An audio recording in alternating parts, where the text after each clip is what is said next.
They're all back on track again because the Touring Car Masters are out there and ready to race this afternoon.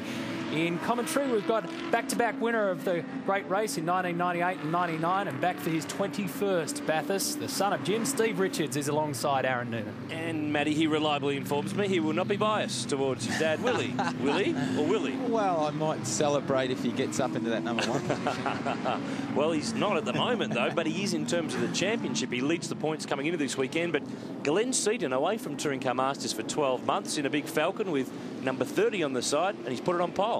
Yeah, there's no question. Old Glenn can still pedal a race car around the place, and he's done a few laps of this track for sure. So I think you know, the top three are unbelievably close. It's going to look good, really good. Really good field, Richo. 27 cars. Steve Mason down the back in the Mustang Fastback. They've had a wiring issue with that car in qualifying earlier on the day, but they're good to go with it. Bill Pye's Porsche's had some good runs recently at the Muscle Car Masters, but he had some dramas as well. Yeah, apparently in qualifying, going down Conrod Straight, turning into the kink, his windscreen popped out.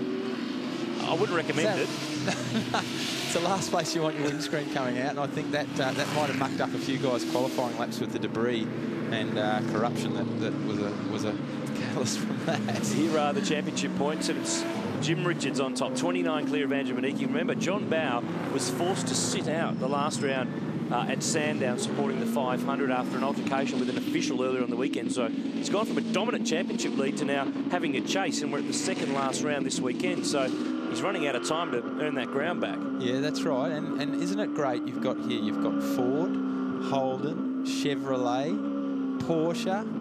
You name it, mate. They're here. Hey, we've got Charger too. There's a couple out there. Yeah, Mopar action. We'll be on board too with Greg Keane, the sports med Porsche, and he and his wife Amanda Sparks run these cars. These cars are getting airborne over the humps on Conrod. Lucky the engine's in the rear to hold them on the ground.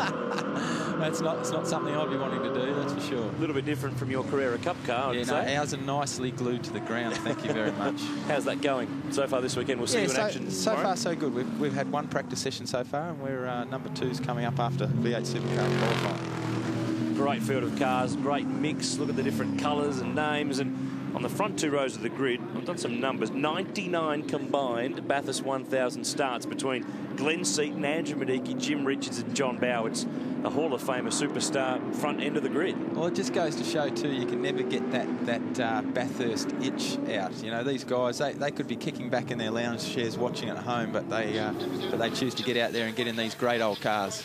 And some people wear some strange and different outfits to the mountain, but there are fans of the Cleveland here, 351 GDHO.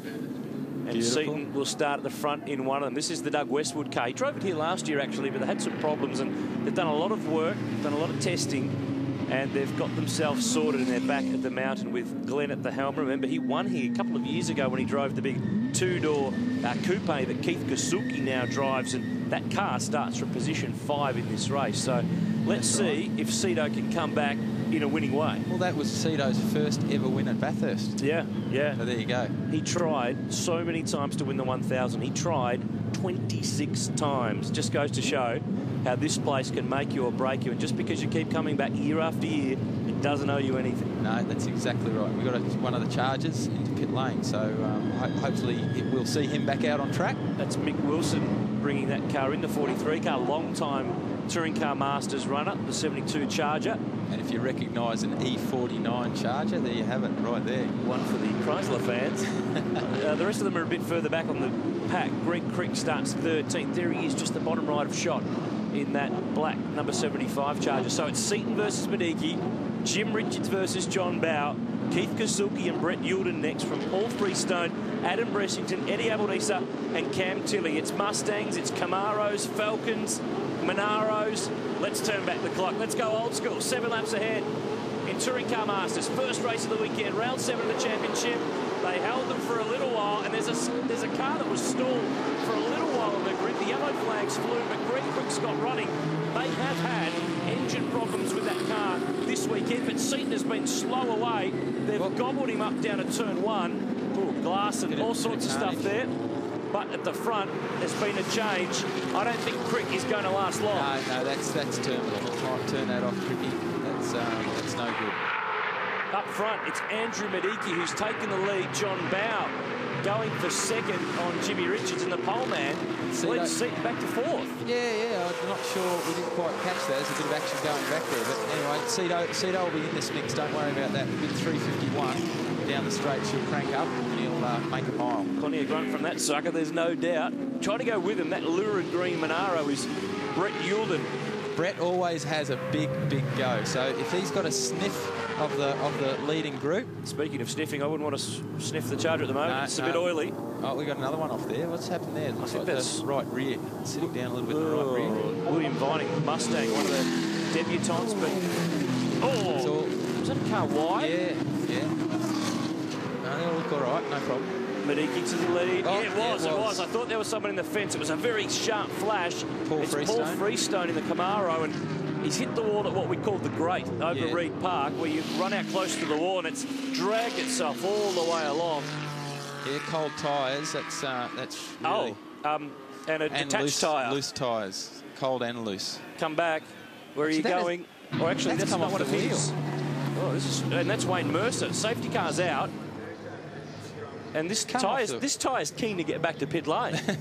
there's a fair old roll down the hill. It could possibly get there. I think it's run out of steam for the moment. It's got the speed wobbles at 0.1 of a kilometre per hour. Now it's stopped. No, it's unusual to see it without a wheel sitting inside it. It's nicely parallel parked, though. You can get a good view of the slightly grooved tyre that they run in Touring Car Masters. Let's have a look at the replay. That's Greg Crick's Charger cooking itself on the grid. The Porsche is a rocket off the start. It munches the big cars so easily because it just gets the traction. Look for Seaton. Look on pole. He just bogged it in a wheel spin. Miedecke was away. JR down the outside. Bowe as well. But look back here. I'd say Cricky's things had a bit of a meltdown on the line there. There was contact too between Wayne Mercer and Andrew Adams in the Camaro. And that is another Camaro that is not how it should be. Paul Freestone in the wall, safety car on the track, and Touring Car Masters slowing on down on the first lap. 2013 V8 Supercars coverage made possible by Super Cheap Auto. Safety car still on the track here at Mount Panorama. It's Touring Car Masters race 1, round 7 for the old school category. This is why it's out. Paul Freestone, bang! 68 Camaro is pancaked, and it was his tyre that came off that car that was in the background there. Here it is. It's catching. There it goes. Chasing. It made it all the way around this corner. That was a massive hit. He's just gone too quick over the hill into Reed Park, into the grate area we call the grate, and just got it wrong. Like being out in the grass there. We call it the grate, Richard, because there is a metal grate basically at the turning point across that run. It's become the most famous grate in any road in the world. And that corner is great. Oh, Richo, it's my job to do the bad gags. Jeez. Unless you get it wrong. Well, it's not this is not great because that car is demolishing itself on the wall. But we lost a pile of cars on the first lap. Greg Crick had some engine dramas. Mick Wilson's Charger didn't even line up on the grid. Yep. And this was the tyre off the Paul Freestone car that went for another, I guess, 200-odd metres around the corner to McPhillamy. It was trying to get home, but it ran out of puff, just like the car. That's right. And we've said before, these cars, they're old cars, but they are full-on race cars. The amount of work that goes into building these cars, they're like old-school V8 supercars. Yeah, very good point. It's not strictly historic racing. There's a lot of go-fast bits and parts for performance, but also parts for safety in this category, and it's been a really it fits this event so well.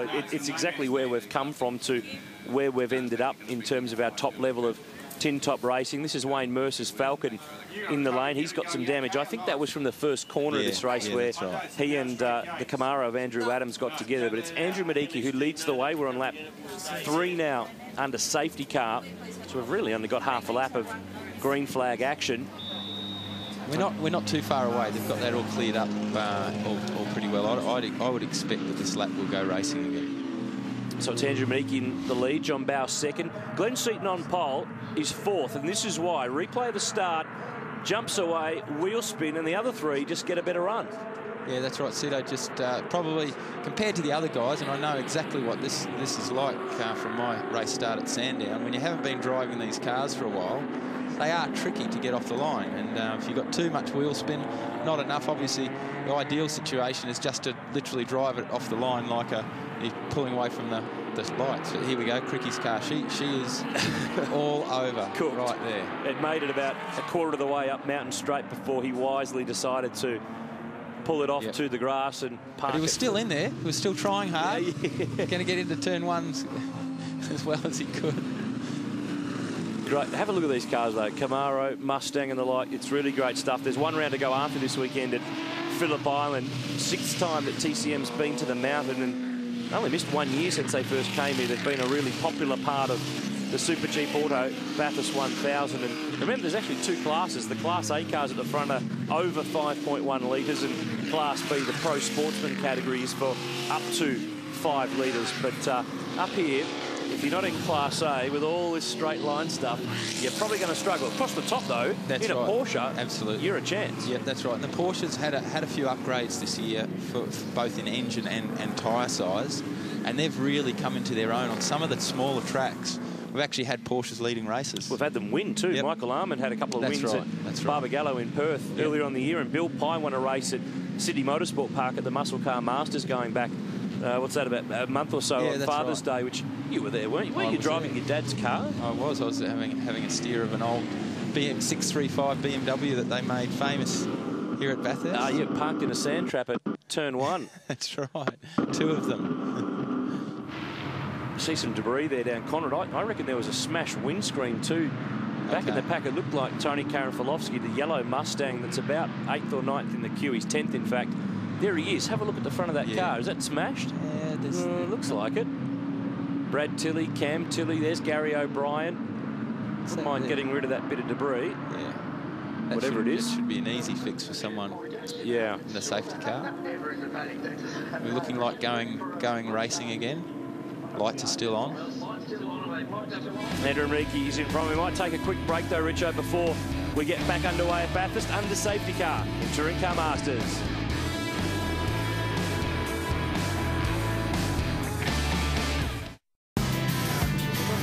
Back of the mountain with Touring Car Masters, and Andrew Miedecke is in front, and that is the place to be because this race will finish under yellow flags. It is a time-certain finish, so the Camaro will pick up its 5th straight race win in Touring Car Masters this year.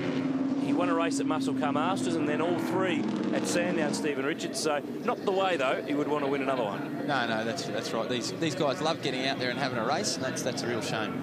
John Bowe will end up position 2 from Jimmy Richards, but of course they will be back over the course of the weekend. It is a championship points paying round for them, so safety car will lead them back to the line. Checkered flag will fly, and Andrew Miedecke picks up a win in TCM. John Bowe 2nd from Jimmy Richards, and the poleman Glenn Seaton didn't get a chance to fight back from that slow start that he had, so he's got the rest of the weekend to at least make up for it. Another couple of races to go for the Touring Car Masters, so they'll provide plenty of action later in the weekend. Brett Yulden position 5, but this race has been predominantly under safety car because of a crash on the first lap with Paul Freestone having pretty heavy contact at the top of the hill. He's okay. His car is pretty badly damaged. Brett Yulden in P5 from Keith Kasuki, then Adam Bressington, Eddie Albanese, Mark King and Tony Karanfilovsky's Mustang round out the top 10. TCM will be back over the course of our big weekend of coverage on 7 Sport from the mountain. But coming up,